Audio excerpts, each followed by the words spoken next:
Luchador más con Isekai battle begins.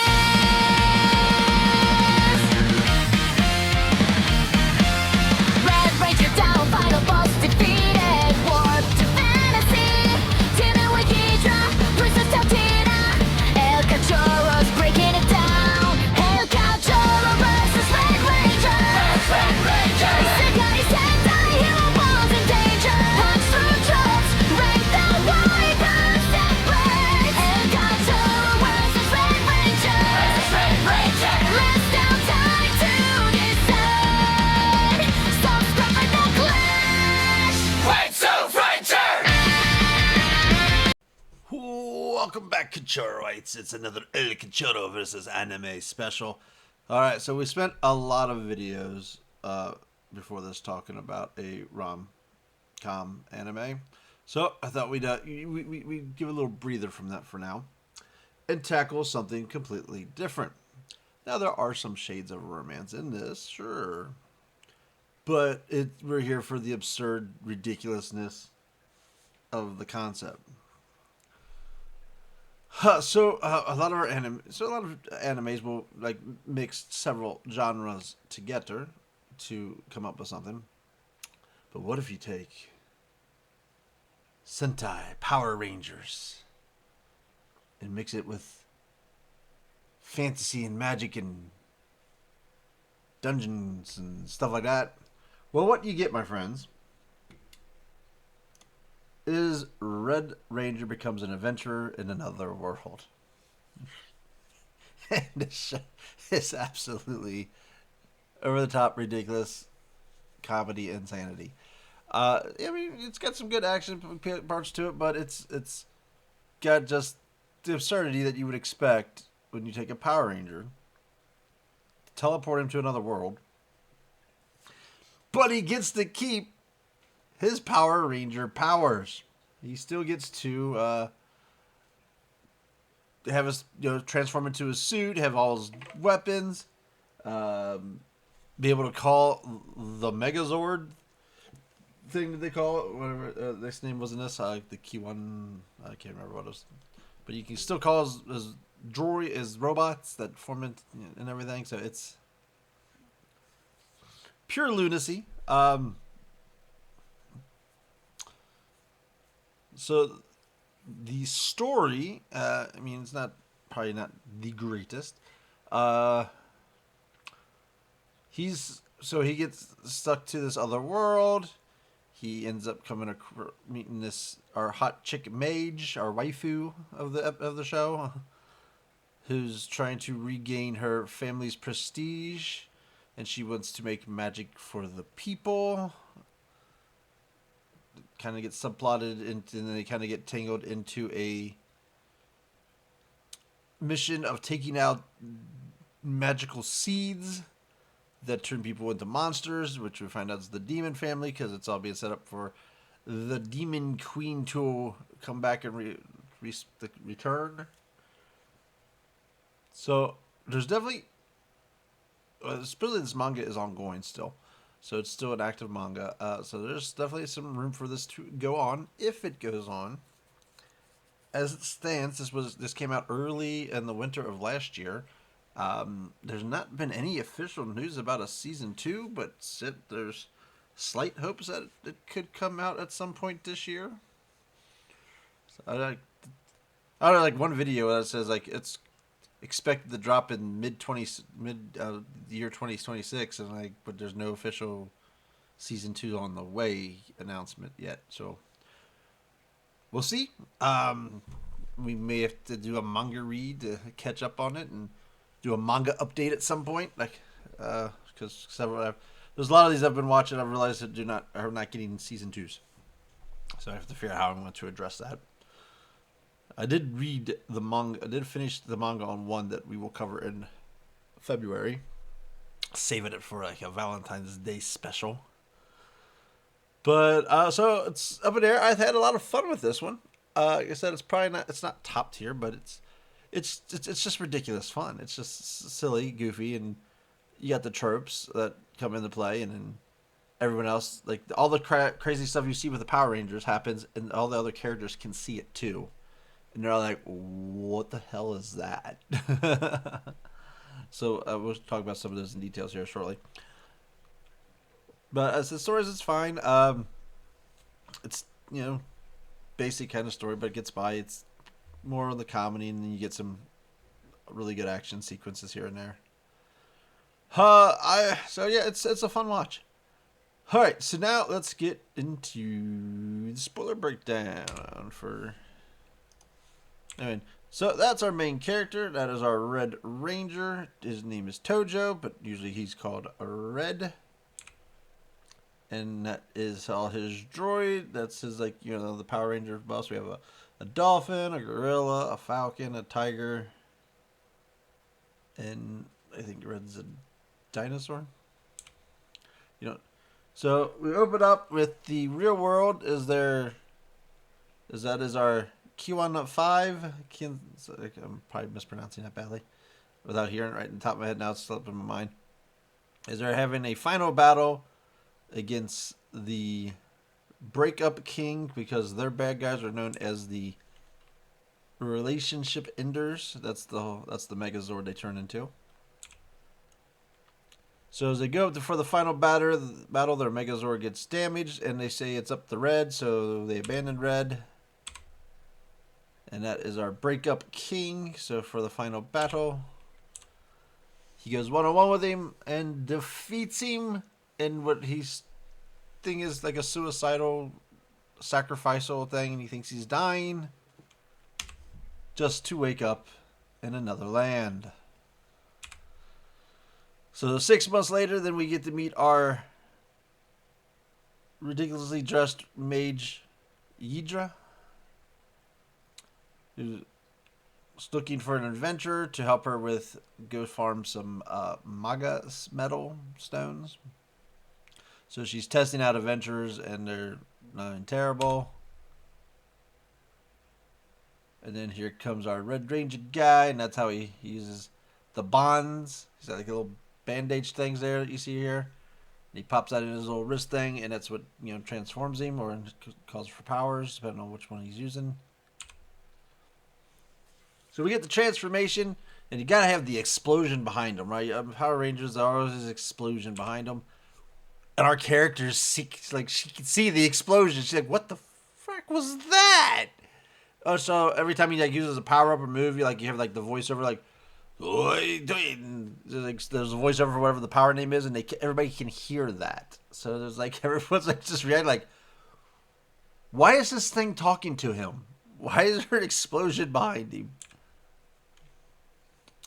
So he passes her test and becomes that, and so that's the stuff they're supposed to go for. These metal that's caused by mana, these mana metal crystals. So she needs to gather them because she wants to study them to see if there's, if they can, use this for any kind of magical objects that could help the people. Kind of get his backstory a little bit, that he's from another world, which checks out, but then she's like, okay, yeah, everything you guys about you is weird, but whatever. I suppose they get a little hint of this old story of a person from another world that beat the Demon Queen. So she enlists him to be her helper, and he does whisks her away on his hover disc that he has ability to hover. Just showed his phenomenal powers, just wiping her out. Then there's his he's got the blaster that just takes out enemies like they're nothing. And of course they all explode, damaging the loot that they drop, so the loot's worthless because it's all burnt to a crisp. And then we kind of get some story time, and that's where we find out that was the Relationship Enders were the name of the Power Ranger type people's bad guys. So they wanted to break the bonds. And our good guys were the Adhesive Squadron Kizona 5. So that was our names to remember. Our mage her family was the Royal Scepter, so they were the biggest people in the land with magic until her father was upended by this Royal Scepter, that's who she's trying to outdo and get her job back from, to get her power back from. So that leads to us finding. They find the mining crystals, which leads to our first big beast encounter, which is where we first bring out the Megazord. And we can see as you form a bond with Red, you get to join, the cockpit. So she gets. So when they bring it out, she automatically teleports into the cockpit, and the whole like, what the hell? Where am I? Just once again playing with the absurdity of how Power Ranger stuff works. So with the Megazord, they're able to beat the big beast. To which, then we end the episode with her announcing that she's filed to become an adventurer. Because she wants to study his abilities more, and she wants to work with. So she wants to form a party with him and everything. So they can work together, and she can study his abilities. So it's cool. So this futuristic stuff. So when you become an adventurer, you get this little thing that can pop up and show your stats. So that's where we get to see Idra's stats. Obviously, she's got stamina. She got tons of magic. Her attack's not that high, but her intelligence is. So it's like, hey, let me see your stats. And he has this completely different Pokemon card thing. So he's got. So she's like, look at it. It's like, this isn't even the same as. This is like totally different. It's not even the same format. So that didn't help her at all. So episode 2 is pretty much about the adventures that she tested in the first one that failed, finding out she's an adventurer, and they kind of like challenge her.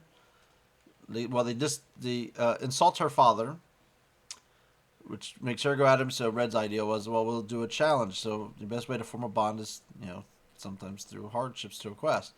So on who's going to raid this first. If they beat the mystery beast that they're sent out here to find, then you have to apologize to her. If they beat them, they get to have her.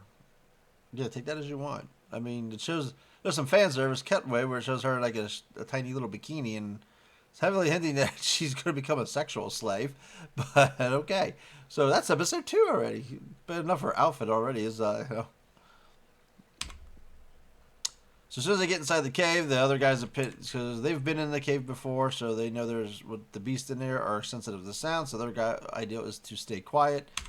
But our boy here doesn't know how to be quiet. So he transforms into his Power Ranger self with the explosion and alerts every monster in the cave, in the dungeon. So they're fighting all the Minotaurs at once. They bring out the Megazord, but he's too big to fit in the cave, so he kind of gets stuck. But summoning him causes him to kill some of the monsters. So they're succeeding, and then the big bad shows up. The big scary monster shows up, which then Red tells a story about a monster they had to fight before. The break-up fiend, who apparently was dating the Blue Ranger. And how the weapon they had to use to defeat her was this big, powerful gun that everybody held together, and with their powers of their bonds together, they were able to vanquish the foe. So they all try it. The first time it does not work because there's still hostilities between both sides. So they do some more fighting, and they kind of, make amends for each other. She really kind of sees their way, and they kind of see her way, so they all make amends. And the second time around, they fire it. They do kill the beast. And then everybody does a victory pose, and they're all. This once again shows the highlight because they're all 3 of these guys are all like, "What the? Why are we posing like this? What's going on?" So since they're a party now, she invites Red to move in. And we have her protective butler Poseidon, who wants to cut off his manly bits just to protect Lady Miss Idra from this evil animal. Man, it's just a funny part.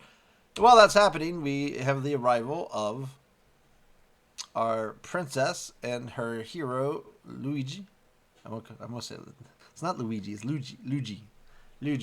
And her name was T something. Okay, I'm not good with the names, so we'll just say princess. Without having the names in front of me here. Probably should have put that up, but. So I guess we'll go back a little bit. So when they beat this beast, he turned into a man with a weird growth on his head. And they took him back, and he escaped while they were arguing. And she kept trying to draw blood from him. And then in the episode ended with him like turning back into the monster, and these character people taking him out, stopping him. So it's where they tell them about the magical seeds that were granted to people to give them special powers. But what it does is it takes their power, and it, like, if someone's like big in gold, it would, like, they could touch it and stuff and turn it to gold. But as the power grows and their desire grows, it takes over their body and turns them into a monster, and how they have to go hunt these things down to take them out. Our mage, of course, jumps right on board easily. Because she also sees it as a way to get favor with the royal family, to help get her position back. Of course, our hero here, he's up for anything. Anything that sounds like a good cause, he's all about it. But our hero here does not really not like having another hero on board, so they have a little clash. We find out that he is the wielder of the holy sword that was used by the off-worlder who vanquished the demon queen, and now he's the one that's only one able to wield it. So that's where we have the part where she's like, "No, nobody of this world can defeat him." And she goes, "Of this world, huh? Well, I guess we got something showing." So Red does his transformation explosion, and Lugio is the only one who does not get tricked by it. He's unwavered by it. Of course, the princess is absolutely enthralled by it. Like, whoa, what's that explosion? And things are talking. So they're pretty much at a standstill. So we find out the sword has different shapes it can take. So he powers up his sword, which then Red pulls out his Megazord sword power. So each one is trying to show off the other one. Of course, this time now the princess has formed the bond, so now she's part of the crew. So even as the Megazord, he finds out that taking on a solo small enemy is hard, so he's unable to hit him. So he uses the Kiwanis, whatever the sword's called. So he brings out the sword and he waves it like a fan, and he pretty much sends this guy flying. And it almost looks like he's going to fly into space because he just blows him out of the water. So they find him, he's injured, but now he has to live up to his end of the deal, which says Red beats him, then Red's allowed to join the party. So they go on their first quest to a town that's being ruled by a guy who's got an evil seed that lets him eavesdrop on the entire town. He can hear anything everybody in the town says, and he can summon these guys to take them down. So he quickly can find people's blind spots. So as Red's trying to attack, these guys would like disappear, reappear right behind him, and hit him in behind. So the first attempt at battle doesn't go well, and they get rescued by some rebel units that were working in the town. So that the regroup.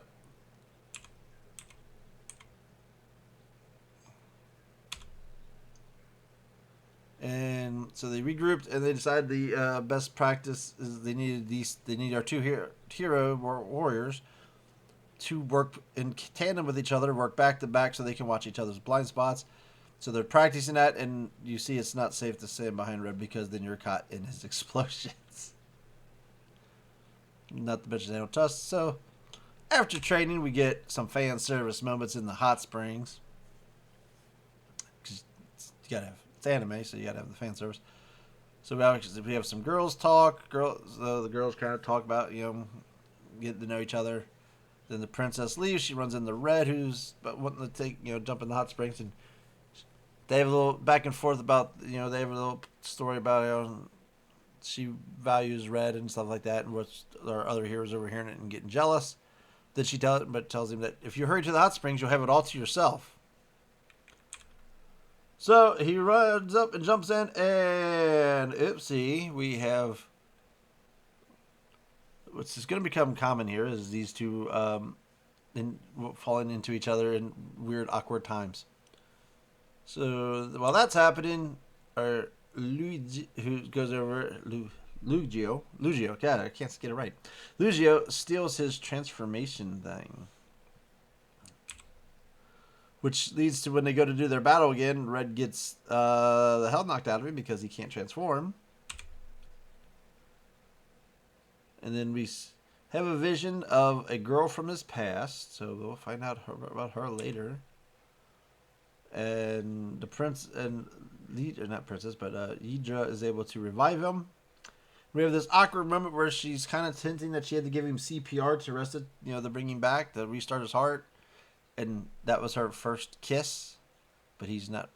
Our hero, of course, does not recognize what he's talking about, because she also can heal. He has healing magic, so she did healing magic on him, and then but that only did so much. She had to CPR him to restart him to get the water from drowning. We also get a little backstory between how the princess found Lugio, who was a broken man. No, he was an outcast because he had no magic abilities, which is why he's able to hold the sword, because you can't have mana. So the sword would drain the mana from you. So where she recruits him to be her hero and join her side.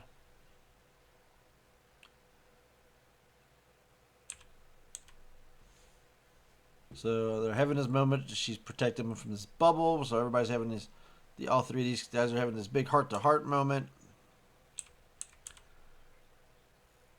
As everybody kind of gets on the same page, they find out that he drops the transformation card, which he kind of, oh, you tried to transform yourself, didn't you? Everybody wants to. And she's like, no, you did it on purpose. So he apologizes to her, and then they forgive them, and they tell stories and backstories before they finally decide to work together as they're back to back, and they are able to defeat the main enemy. But that makes his seed go nuts, and it transforms him into this giant floating blob. As we now see, is Lugio is now joining the crew, so he's now he's got 4 of 5 there. So they know if they destroy it over the city, it will destroy the city. So Red comes up with the idea of pushing it out into outer space to get it away from everybody, which is kind of mind blowing for people in a fantasy world who didn't know there was a such thing as outer space, and they find out that heaven is not in the sky. That there is a vast outer space. So they call for the sword, and Red. I guess to mimic the robot sword, Megazord sword. So I don't just call it Megazord. There's a sword on the inside, and he has Lugio use the sword since he's the expert swordsman. So that way they can use the sword to vanquish the beast. And then we find out that the princess also has a magical seed, which gives her what is called a privilege spell. Her privilege spell is supposed to be a feed into your wants and stuff like that. Like if you're greedy with gold or something like that. So hers calls a beast that is able to destroy mana seeds. So just whoever's got the seed in him swallows them, spits them back out without their seed. So that's her get. She uses her seed to cleanse all the other seeds. That's where we get the name. It is the Silver Wolf of Usurpation, the Vikula. Yeah, but the names are hard in the show. Then we get the first royal demon, the Everlasting Bobby, who shows up and he fights our heroes. We see Red getting pushed to his limits, as we can start to see that there are shades of darkness that can sometimes that inside him. But they get saved by the Royal Scepter, who is also a cute girl, of course, who drives off the royal demons. The townspeople had were given royal seeds because they thought that's what they needed to help save their city, which turned them into beasts that destroyed most of the city. So they learned their lesson and they're going to rebuild and thank our heroes for saving the day. But from all the royal seeds, our princess has had too much mana, and her seeds been starting to grow too much because of all the mana. So she is needing treatment. So the royal scepter transports them to her home base, to which we find out that she's also been studying the mana seeds and stuff like that, because she's also realizing that there's bad stuff about them. And then we get these two clash.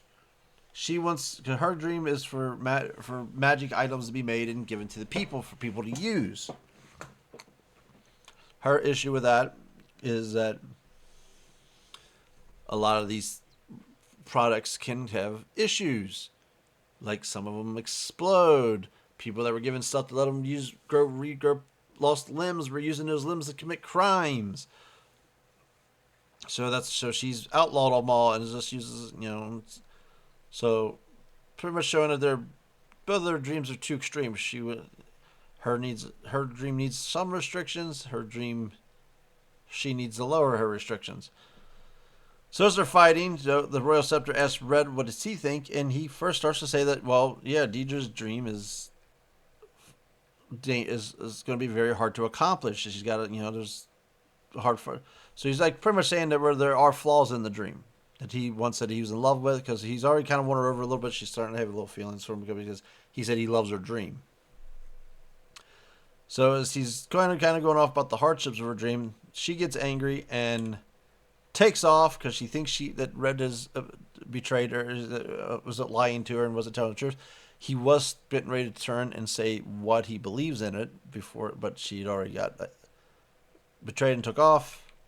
So he chases after her, the stop her from running away and says, pretty much like, hey, you didn't let me finish. Like, I do love your dream, but yes, your dream is going to be tough. That's why we got to work harder to make your dream go, because there are problems with it. It is going to be a hard thing, a lot of hard stuff to overcome. And that's where he pretty much says that, maybe you guys should you and her should be working together.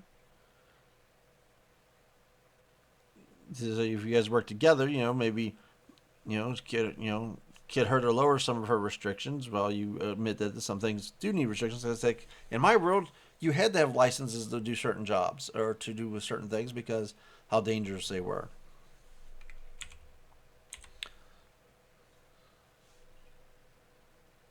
So also kind of starting to show that she is developing feelings for Red, that she is starting to fall for him. So we get another fan service scene. Then it was her soaking in a tub, trying to understand the mana crystals. So she's trying to think about she's laying in a tub with one of these crystals in her hand, trying to think what they are and how they work and stuff like that. And then she starts thinking about Red and having her lovey-dovey thoughts. And next thing you know is he teleports right above her and falls in the tub on top of her. So once again, the uneasy matchups between our two people. So he tells her another story about the lost all Neuter King. I love some of these bad guys' names. And how they could use their bracelets to call each other to teleport with each other. So we get this awkward scene where she's like, "Well, we're gonna work on figuring this out. We'll stay up all night long." Where she's putting her breast in his face and stuff like that. So kind of like hinting at some sexy time. And then the next day we see them unable to look at each other. And it says that he's kind of embarrassed because he saw her naked again. Her issue is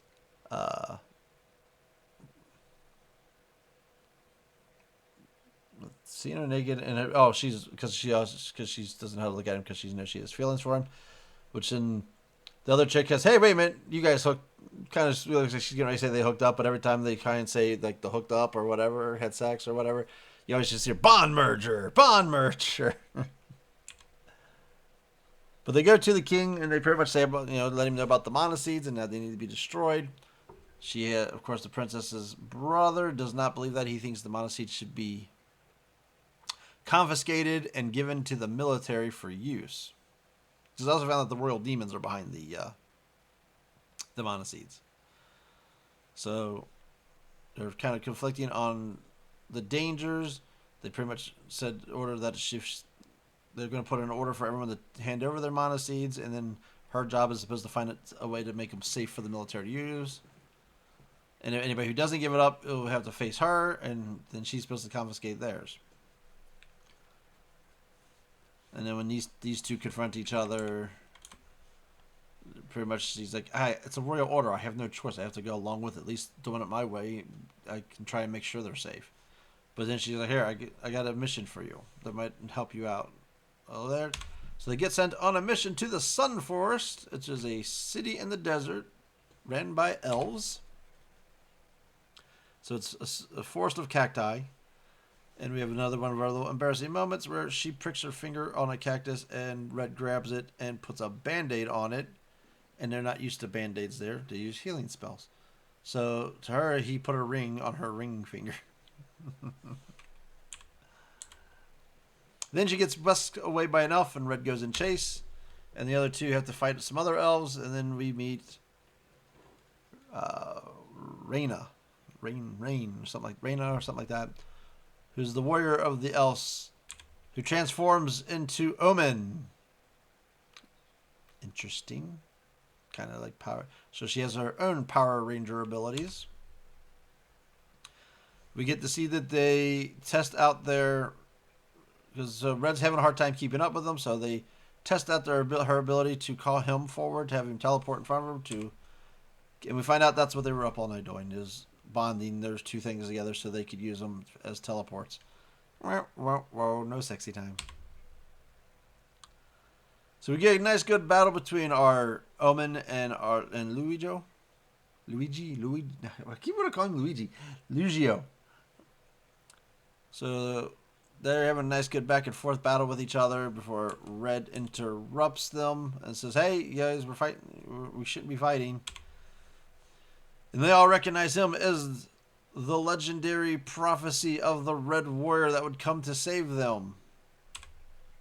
And then we also see our three infused bad guys on the way. So next episode is we get a lot of some backstory. Well, the rest of the group is learning how the elves use magic with these seals. As we see these two characters confront each other, we find out she's actually super shy. She just puts on the act to actually knows when she acts tough to save her people. So we find out some backstory that the guy that they're after, the guy that's threatening her town,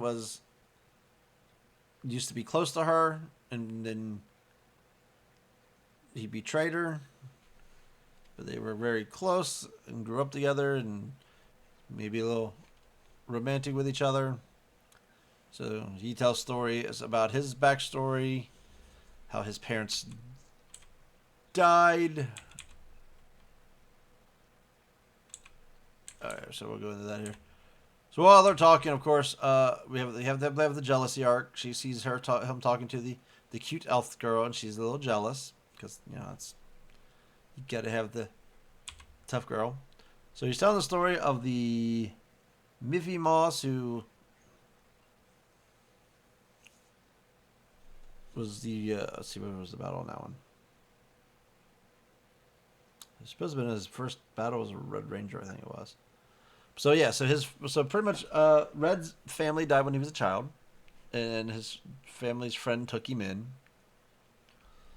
And they had a son and a daughter, so they kind of so he tells the story of how he bonded with he didn't think he deserved to be in a family, but he grew with the family, and they formed their bonds and became closer.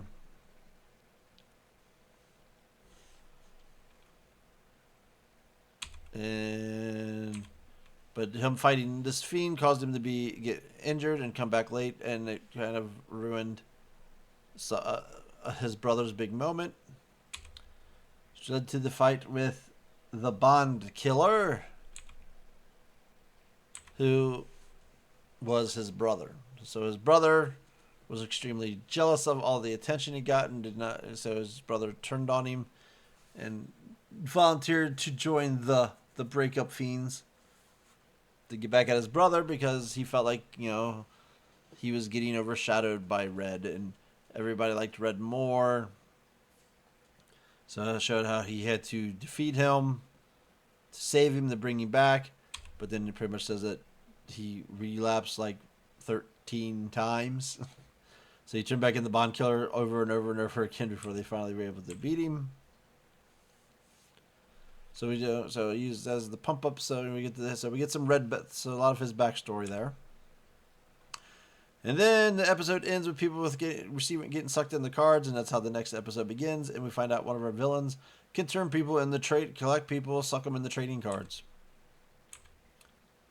So he captures everybody but Red and Omen, and they pretty much give him an ultimatum and then take off to the desert to tell him to meet him there. So on the way there, we run into the first henchman here. Turns himself into a giant crab. He's supposed to take Red out of the action and just let her through. But they easily pretty much defeat him and get past him quickly. Then that brings us the trading card guy. He's super creepy, but we find out that Ydra planted one of her learned the elfin seal, and she put it on her card before she got sucked in. And then it explodes and takes him out, and it frees everybody, so she actually defeats him. Then our big bad guy here is Azir. He has the ability to turn anything into sand, and he has a golem that he can cause.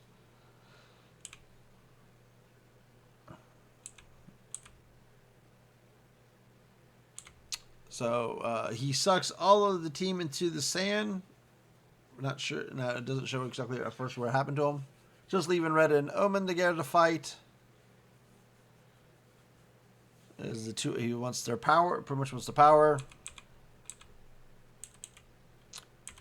So then he ends up sucking Red down to the sand, and we find there's like a big cavern underneath where they're fighting mummies. So these him fighting Omen for a while, and then to the point where he has this ability where he can do this and like kind of like freezes time. So we saw him use it. He used it to defeat Red, then he uses it to stop Omen, so he can steal her power. So he now becomes Omen. But our heroes break out of their sand trap by using one of the Zords, the dinosaur, the Red Ranger's actual Zord. Well, which we'll get that in a minute. But we find out the more of the backstory was they were working together with the elves, and they were doing mining for magic crystals. And there was one job the elves did better, which was the stuff that worked with explosions, because they had their explosion seals. So the townspeople were angry about it because the elves made more money from it because, well, they were doing a more high labor skilled job. So that caused them to revolt. So the townspeople were upset, and then his father is questioning about his love with their budding romance, and he approves of them marrying each other because he wants him to be happy. If he loves her, he should be happy. He also sees it as a good way to mix the human and the demi-humans together to try and get them to get along better.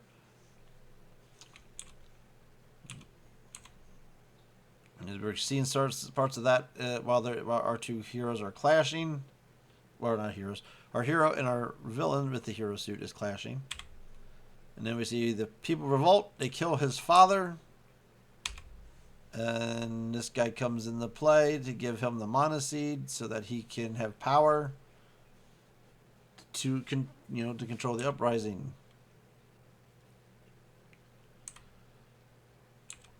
So he tries his freeze time thing again, but it freezes everybody but Lugio, who's able to attack it and knock him down. Because it turns out what he was freezing was everybody had pretty much layers of sand all around him, so he could freeze the sand that was what was holding him in place. But his sword drains mana, so the sand around him could not be affected. So it causes our hero here to do a massive power up. So you can see he's coming in. So he's going to do the massive big attack. So our heroes have to bring out the big gun again. And now we can see we have a crew of 5 now. Everybody's in.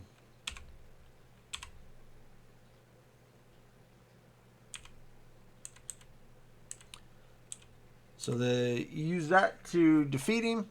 And then his mana seed goes wild. And he turns into this giant raging sandstorm.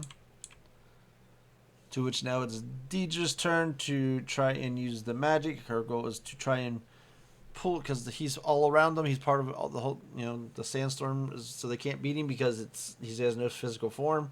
So her goal is to pull him back together. She's going to use magic to pull him back together and make him whole, to try and save him. So we get the moment where Red gives her the big pep talk that he believes It's like she believes she can do it because he believes in her, which is her big, almost like, oh my God, I love you. So that empowers her, and then she's using her bond with him to summon mighty magic. As you can see, as he even mentions that. It's like, my big bond energy is glowing. Is this our bond? And they create a new weapon for the Megazord, the Megazord Wand. And it turns golden. The Golden Kizuna Kaiser. The Hopeful Kazina Scepter. So with their new wand, they're able to pull the sand back together to put Azir back together to make him whole again. And so she uses her new power to strengthen her bond energy to pull him back together. So there's a lot of bonds. It's all about bond energy in this show. So that's they're able to save him, and then we get the guy earlier, the butler guy, shows up, and we find out he is also one of the royal demons, the ultimate lover Vidan. And before our Red Ranger can change, we see him get stabbed. As our other guy is back, so they're working together, and Red forces himself up to save Ydra again. So he is super wounded, and knowing that their backs are against the wall, he calls forth the forbidden power, Kizuna Black, the power that feeds off despair and hurt and anger. So it gives ultimate power, but because it feeds off the worst of him, and he's even more OP than he was before. So now he's kicking both demons' asses, and with all their superpowers. And everyone's like, wow, my God, he's super powerful. But she can tell, like, no, he's powerful, but he's in pain. You can hear him, he's screaming in pain. So she's realizing that this energy that he's using is hurting him. So now we bring back to our mystery woman from earlier. She is Kizuna Gray. And she has premonition powers, so she refuses to join their group because her premonition shows that if she joins them, she will die. And of course, Red is smitten with her the moment he meets her. So meets with her after one of her battles where she's beat up and sore, and he pretty much says, don't have to do this. We can change your vision. Let's work together. So he pretty much convinces her to join the group and work together. And she gets stabbed. So the Demon King kills her. So then she's dying. She says it's all right. She meant to work with him. She knew her purpose was she died saving him. Because it looks like she kind of dove. It looks like she probably jumped in the way there, so she took the blow instead of him. So like he just kind of did for Ydra. So he launches an ultimate attack, and he pretty much decapitates Vidan. He doesn't kill him. His head's still alive, but he loses his body, which causes the royal demons to disappear. But now he is out of control. Before he used it, he did tell Lugios, like, you might have to kill me if I can't stop. So our team works together to try and subdue him. As Luizio says, I refuse to follow any order from you. You told me to kill you, but I refuse to follow your orders. I won't do that. So he's able to fight his way up and pull his box off that transforms him back to human. And then when he wakes up, he's apologizing for everybody. And he goes, well, no, what you did was you did what you had to do to save the town. And they pretty much all unite over it, that that they're all now a team together, and they've all bonded, and their bondage is close. We get the outro, and the outro shows that our remaining heroes in the other world have noticed that their Megazords keep going away on missions. And they're going somewhere. All the bad guys in their world have been beaten, but their Zords and they know Red has to be calling them. That Red's alive somewhere, and he's the one that's calling them the missions. And you can see that they're also now working with his brother, as they're trying to go is to find Red. Other post scene shows the royal demons hideout, as they're all hanging out, but there's some of the ones we haven't seen yet, and that their demon queen mother is locked behind the seal.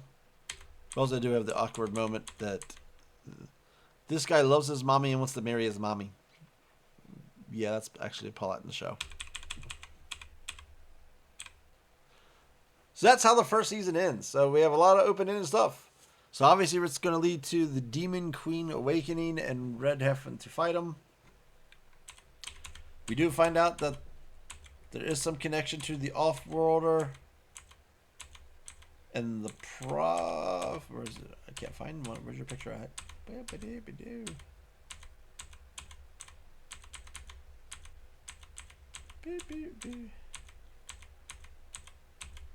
I didn't have many pictures for it, did I? There. So, their powers were kind of given to them from the other world because they have, elves go back. Some elves can live for thousands of years. So there is one elf that was alive back at the time, but he is in his deep sleep, so he might not wake up for a while. But the power of Omen was from the Ranger. So they had this big thing with hieroglyphics and showed that the off-world that beat the Demon Queen looked just like Red. So it was also a Red Ranger, kind of, or I assume it was Red. But he was definitely a Ranger. And that's kind of what led to the Omen powers being given out to her people, and that there was a prophet, and so they got some history knowing that something. But then at the moment, no one knows what happened to that Ranger. Did he go home, or did he stay there? So we have the openness of still trying to figure out the prophecy.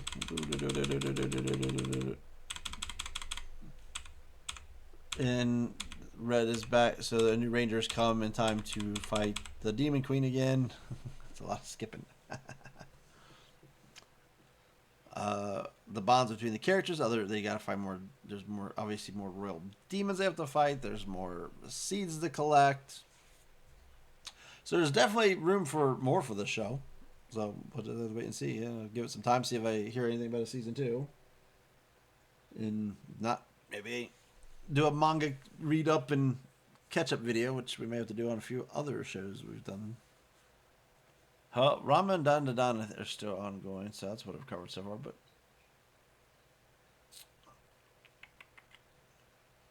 I have to see. I think some of the other stuff I've watched. There's a couple of shows I think that supposedly don't look like they're getting a season 2.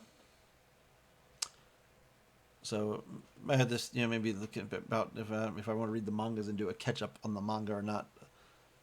I mean, so we'll have to see where we go from there. But it's a fun show. It's like it's not top tier. It's not it's not life altering or changing the genre. But it's a fun little filler show. So hopefully we'll see if we get another season of it. All right. Till next time. Look, we kept this one under an hour. Till next time, Cachorro out.